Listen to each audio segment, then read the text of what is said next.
ಇನ್ನು ಆ ಕೇರಳದ ಡ್ರೈವರ್ ಏನು ನಾಪತ್ತೆಯಾಗಿದ್ದಾನಲ್ಲ, ಇವರು ಕೋರ್ಟ್ನ ಕಟಕಟೆ ಏರಿದ್ರು. ಅಂದರೆ ನೀವು ಎಲ್ಲೋ ಒಂದು ಕಡೆಗೆ ವೈಜ್ಞಾನಿಕವಾಗಿ ಹುಡುಕುವಂಥ ಕೆಲಸ ಕಾರ್ಯಗಳಾಗ್ತಾ ಇಲ್ಲ, ಅವ್ನು ನಿಜಕ್ಕೂ ಬದುಕಿದ್ದಾನೆ, ಹುಡುಕಾಡಬೇಕು ಅಂತ ನೋಡಿ. ಈಗ ಅವನು ಸಾಯಕ್ಕಿಂತ ಮೊದಲು ಅರ್ಜುನ್ ಕೊನೆ ಕ್ಷಣದ ವಿಡಿಯೋ ವೈರಲ್ ಆಗ್ತಾ ಇದೆ. ಕೂತು ಅಡುಗೆ ಮಾಡ್ತಾ ಇದ್ದಾನೆ ಅವನು ತನ್ನ ಗೆಳೆಯರ ಜೊತೆಗೆ ಕೂತು ಅಡುಗೆ ಮಾಡ್ತಿರುವಂಥ ದೃಶ್ಯಾವಳಿಗಳು. ಲಾರಿಯ ಎದುರೇ ಕೂತ್ಕೊಂಡು ಅರ್ಜುನ್ ಅಡುಗೆ ಮಾಡ್ತಾ ಇದ್ದಾನೆ. ಎಂಥ ಸ್ಥಿತಿ ನೋಡಿ. ಒಂದು ಕಡೆಗೆ ಒಲೆ ಬೇಯ್ತಾ ಇದೆ, ಇನ್ನೊಂದು ಕಡೆಗೆ ವಿಧಿ ಕಾಯ್ತಾ ಇದೆ. ಎಂಥ ಸ್ಥಿತಿ ನೋಡಿ, ಇದು ಎಂಥ ದೃಶ್ಯಾವಳಿಗಳು ನೋಡಿ.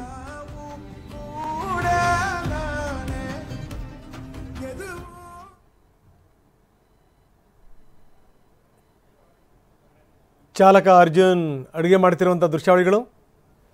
ಲಾರಿ ಎದುರು ಕೂತು ಅಡುಗೆ ಮಾಡ್ತಾ ಇದ್ದಾನೆ. ಏನೂ ಗೊತ್ತಿಲ್ಲ ನೋಡಿ. ತಾನು ತನ್ನ ಗಾಡಿಯ ಸಹಿತವಾಗಿ, ತನ್ನ ಜೊತೆಗಿದ್ದಂಥವ್ರ ಸಹಿತವಾಗಿ ನಾನು ನಾಮಾವಶೇಷ ಆಗಿಬಿಡ್ತೀನಿ, ಅಥವಾ ನಾನು ಮಣ್ಣಲ್ಲಿ ನಾನು ಹೂತೋಗ್ಬಿಡ್ತೀನಿ ನಾನು. ಇದ್ಯಾವುದರ ಪರಿವೂ ಕೂಡ ಇಲ್ಲ. ಜೀವನ ಅಂದರೆ ಅದೇ ನೋಡಿ. ಜೀವನದ ಬ್ಯೂಟಿ ಮತ್ತು ಜೀವನದ ಟ್ರಾಜಿಡಿ ಎರಡನ್ನೂ ಕೂಡ ನಾವು ಕಾಣ್ತಾ ಇದ್ದೀವಿ. ಎಂಥ ಸ್ಥಿತಿ ನೋಡಿ. ಒಂದು ಒಂದು ಒಂದು ಚಿತ್ರ ನೋಡ್ತಾ ಇದ್ದೀವಿ, ಒಂದು ಚಿತ್ರವನ್ನು.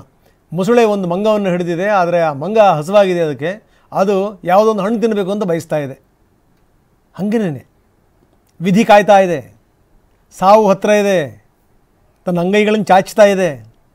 ಇದ್ಯಾವುದರ ಪರಿವಿಲ್ಲ. ಇವರು ಬಹಳ ಸಡಗರ ಸಂಭ್ರಮದಿಂದ ಅಡುಗೆ ಮಾಡ್ತಾ ಇದ್ದಾರೆ. ಇವರ ಹೊಟ್ಟೆಗೆ ಆಹಾರ ಬೇಕು, ಆದರೆ ವಿಧಿಗೂ ಕೂಡ ಇವರ ಸಾವು ಬೇಕಾಗಿದೆ. ಇದ್ಯಾವುದು ಕೂಡ ಪಾಪ ಇವರ ಗಮನದಲ್ಲಿ ಇಲ್ಲ. ಗೊತ್ತಿಲ್ಲದೇನೆ ಇವರು ಕೂತಿದ್ದಾರೆ, ಗೊತ್ತಿಲ್ಲದೇ ಇವರು ಅಡುಗೆ ಮಾಡ್ತಾ ಇದ್ದಾರೆ, ಅಡುಗೆ ಮಾಡ್ತಾ ಕೂತಿದ್ದಾರೆ. ಇದೇ ಅದಕ್ಕೆ ನಾನು ಹೇಳಿದ್ದು, ಇದು ಬದುಕಿನ ಜೀವನದ ಬ್ಯೂಟಿ ಕೂಡ ಹೌದಿದು, ಟ್ರ್ಯಾಜಿಡಿ ಕೂಡ ಹೌದಿದು.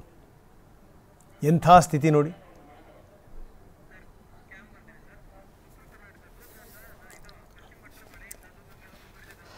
ಯಾಕೋ ಆ ಮಕ್ಕಳುಗಳು ಆಟ ಆಡ್ತಿದ್ದಂಥ ದೃಶ್ಯಾವಳಿಗಳನ್ನು ನೋಡಿದಂಥ ಸಂದರ್ಭದಲ್ಲಿ ನಾಪತ್ತೆಯಾದಂಥ ಅರ್ಜುನ್ ಯಾವುದರ ಸಾವಿನ ಪರಿವೇ ಇಲ್ಲದೇ ಅವನು ಅಡುಗೆ ಮಾಡ್ತಿದ್ದು ನೋಡಿ. ಒಂದು ರೀತಿಯಲ್ಲಿ ಹೊಟ್ಟೆ ಉರಿದೋಗ್ಬಿಡುತ್ತೆ ನೋಡಿದಂಥ ಸಂದರ್ಭದಲ್ಲಿ. ಇದೇ ಪ್ರಕೃತಿ ಮುನಿದ್ರೆ ಏನಾಗುತ್ತೆ ಅನ್ನೋಕ್ಕೆ ಒಂದು ಬೆಸ್ಟ್ ಎಕ್ಸಾಂಪಲ್.